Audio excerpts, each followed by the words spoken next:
بسم اللہ الرحمن الرحیم۔ اللہ تبارک و تعالیٰ کا ارشاد ہے وما امر الساعۃ الا کلمح البصر او هو اقرب، کہ قیامت کا معاملہ نہیں مگر ایسے کہ جیسے پلک جھپکنا یا اس سے بھی کم، یعنی وہ دن کہ جس کے بارے میں فرمایا فی یوم کان مقدارہ 50,000 سنہ، کہ قیامت کا جو دن ہوگا وہ 50,000 برس کا ہوگا۔ ہم بچپن سے سنتے آئے ہیں علماء کرام سے، مفتیان اعظام سے، قرآن میں ہے، احادیث میں ہے کہ قیامت کا دن اتنا بڑا ہوگا، لیکن ساتھ یہ بھی آیت ہے وما امر الساعۃ الا کلمح البصر او هو اقرب، کہ قیامت کا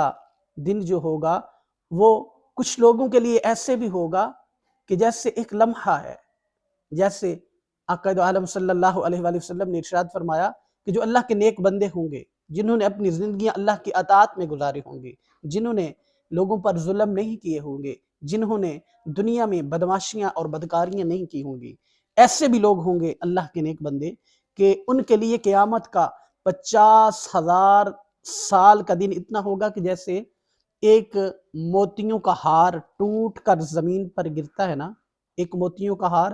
ٹوٹ کر زمین پر گرتا ہے اور اس کو ان موتیوں کو اٹھانے میں جتنا وقت صرف ہوتا ہے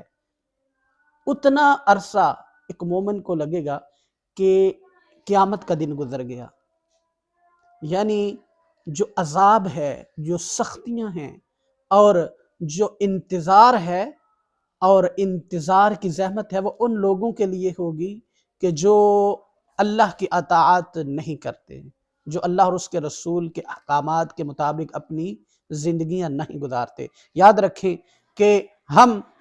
یہ تو سمجھتے ہیں کہ گناہ کرنے کے بعد توبہ کی جاتی ہے، لیکن کتنی بدقسمتی ہے کہ ہم قصوروار لوگوں کے ہوتے ہیں، قصور لوگوں کا کرتے ہیں، دل لوگوں کا دکھاتے ہیں اور معافیاں اللہ سے مانگ رہے ہوتے ہیں۔ یاد رکھیں کہ جس کا قصور کیا ہو، جس پر ظلم کیا ہو، جس پر زیادتی کی ہو تو معافی بھی اسی سے ہی طلب کرنی چاہیے، لیکن ہمارے ہاں عجیب مزاج ہے لوگوں کا کہ گناہ کرتے ہیں حقوق العباد کا، لوگوں کا دل دکھاتے ہیں، لوگوں پر ظلم کرتے ہیں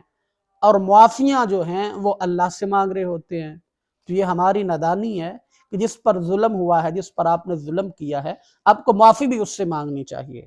اس طرح سے آپ کا گناہ معاف نہیں ہوگا کہ ساری عمر آپ لوگوں پر زیادتیاں کرتے رہے اور جا کر خانہ کعبہ کے چکر لگا کر آپ طواف خانہ کعبہ کا کرتے رہے اور زیادتیاں لوگوں پر کرتے رہے، تو اللہ جو ہے وہ ایسے آپ کو معاف نہیں فرمائے گا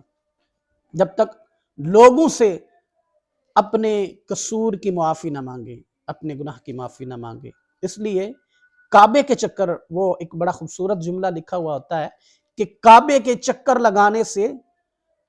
لوگوں کو دیے ہوئے چکر معاف نہیں ہوتے، کہ آپ کعبے کے چکر لگائے جائیں اور کہیں کہ لوگوں کو جو چکر میں نے دیے ہیں، کسی کی زمین ہتھیا لی،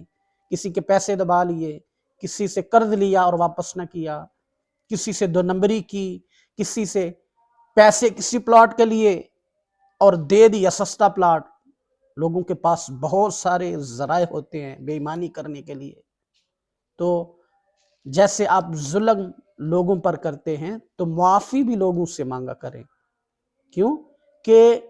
کعبہ کے چکر لگانے سے لوگوں کو دیے ہوئے چکر معاف نہیں ہوتے، اس لیے